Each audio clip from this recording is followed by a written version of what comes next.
Hey guys, and welcome to a video talking about the hideout and what you should prioritize in upgrading first. So when it comes to the hideout, back when a lot of the veterans first played this game, there wasn't the hideout. So a lot of people actually say don't worry about the hideout and just play the game, and then you can do the hideout at a later stage. But times have changed and the hideout has become so much more useful in your progression of tasks and money making that it is definitely something that you should actually be doing, especially in the first day of wipe, even though wipe isn't near. But if you're low level, the hideout is definitely something that you should be prioritizing along with your tasks. So the very first thing that I would recommend you guys do is get yourself the med station straight away. It only costs 25,000 rubles and it's an instant construction time. With this, you can craft Salabers. It's really cheap and they are actually quite profitable if you do want to sell them on the flea market. And you can also make AI2s, but Salabers are so good because you do need them for a therapist task. And they only take 22 minutes to make. So you can go do a scav run, come in, produce this, go do a PMC, come back, produce, and it's everything here.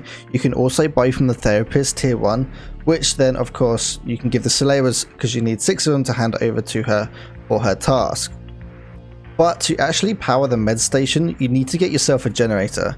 Now this one is a little bit more expensive and you do need to find fuel. It is an instant craft time and it does cost you 100k rubles, but this should be your big money spender. Nothing else is really that expensive compared to this, but I would definitely recommend that you get the generator because you can't power anything inside your hideout. Even the med station, even though it's literally a pallet of wood, you definitely need your generator. If that's the case as well, I would also recommend that your very first task you do is actually going to be interchange or reserve to go get some fuel. Now in interchange, fuel spawns in Ollie and it's quite common, and in reserve it actually spawns kind of all over the map. There is a fuel station in the center of reserve, or you can go to the underground like catacombs area where fuel can spawn under there as well. But you just need to get fuel going so you can start crafting Salabers or AI2 kits. The thing about the hideout is you always want to keep your crafts going. I do have a daily video that comes out every single day which tells you the most profitable items to craft at each tier. So tier 1, tier 2 and tier 3 for the med station, workshop, lavatory, the intelligence center and the nutritional unit. If you need some guidance for that day, obviously times change, so prices at the time of recording might be quite good, but then later on in the day it might be something else, but it will still be somewhat profitable. So once you've done your generator and you've done your med station, I would recommend if you go and do your workbench next. With your workbench you have got so many things you can make. This is more, I'll kind of see the workbench personally as a money maker. See, with tier 1, if you craft wires, you can actually get a profit of 40k. If you buy the power cords from the flea market, they cost around about 10k each, and you can sell wires from anywhere from 10k to 15k. It all depends on the day of like the time of the auction, but this is a really easy way to make money early game. And you also need wires for quite a lot of your other crafts, same with capacitors. It's quite a few things. This is tier 3, but with capacitors you do need this for your lights as well, and you can find both of these items in raid, especially in interchange. You can find there's so many PCs, you can easily get power supply units and screwdrivers extremely easily, and this can go straight towards your hideout upgrades. As well as later on tier 2, you can even get car batteries that you need for a therapist task. She's a very needy woman, but you can get these for a therapist task and then do that with your task as well, and also craft certain bullets. So rip ammo is very good. It is tier 3, but like I said, I release videos every day. If there's a significant change, telling you which item you should be crafting for the most money. Then it definitely would next be the lavatory that you should be upgrading. This is a very cheap thing to make. It only costs 2,000 rubles and it is instant. With tier 1 you can craft scav backpacks, air filtrators, this one, paper, toilet paper, which isn't really used for anything, or bandages, but then you can buy them from therapists, so there, to be honest with you, isn't really much point. But these things you should be making straight away. So lavatory, you always want to be crafting something. So with a tier 1, with the lavatory, the best thing to actually make is the scav backpack. It is one of the most profitable things in this entirety of the lavatory, because you can make 2 backpacks in 55 minutes and ripstop if you do have access to the flea market, and fleece cloth is really cheap and can easily go towards your fuel.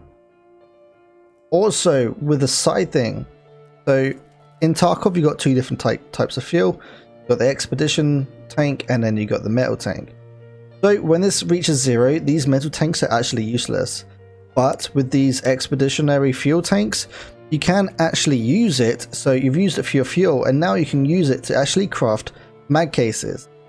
Bolts and screws, or bolts and nuts, are really easy to find, as well as the metal cutting scissors. You can find these all inside of Raid, and then you can get yourself a mag case.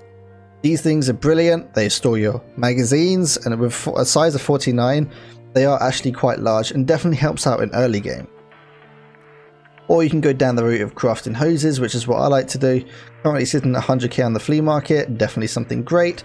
Or if you're stuck on the modular 3M body armor, this is also extremely helpful. Like I said before, this is tier 2, but it does help you with tasks extremely easily and just helps you progress through the game if you get stuck.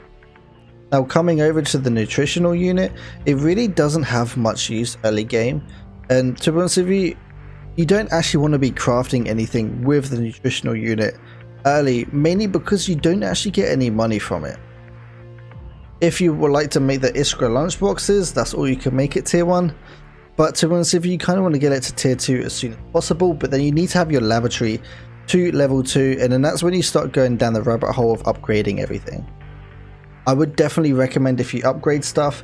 So to get your lavatory to level 2, you actually need to get your water collector to tier 1, and the water collector does require corrugated hoses, bolts, screws and duct tape, and it is a crafting time of 2 hours, but you can find all of these things inside of interchange. Basically interchange is going to be your biggest help in the sense of leveling up everything. But I would definitely recommend, if you get your med station straight away, your lavatory and your workbench. These things are like your priority. All the other things are kind of sub things. So to get your lavatory to level 2, you actually need to get your water collector to level 1, so then you need to upgrade your water collector, then go lavatory. So realistically, med station, workbench and lavatory, and the moment that you have an upgrade ready for your generator, make sure you upgrade it, because it takes such a long time. So we're currently doing the Bitcoin farm right now. I think it was 32 hours to craft, so it's a very long time. So the earlier you get to it now, especially, so for instance with the intelligence center, with tier 1, with the intelligence center, it actually helps you with your scav cooldown, but it gives you a 5%, because I'm tier 2 it's changed, but it gives you a 5% boost to your quest money rewards. So it's now 15, but it was 5 before, so it's definitely a huge improvement in that side of things. It's definitely worth upgrading intelligence center. So they all give you passive abilities as well. I say all of them, not all of them, vents don't, but let's say the heating does energy increase, and then negative effects remove 50%, and then resting, they're basically the same thing. That's with your health, and then your med station helps heal you as well, you can see right here. So basically your priority is lavatory, workbench and med station. Hopefully you guys found this guide useful. If you have, don't forget to leave a like and subscribe. I do stream over on twitch.tv/piranha_, 7 days a week starting at 8 AM GMT. Also, don't forget to check out our spreadsheet, especially with the wipe coming up soon. On this spreadsheet, it does show you all of the gun builds, tasks, extracts, and keys in one location, and it will send you links directly to my YouTube videos. Guys, have a great day, and I'll see you in the next video.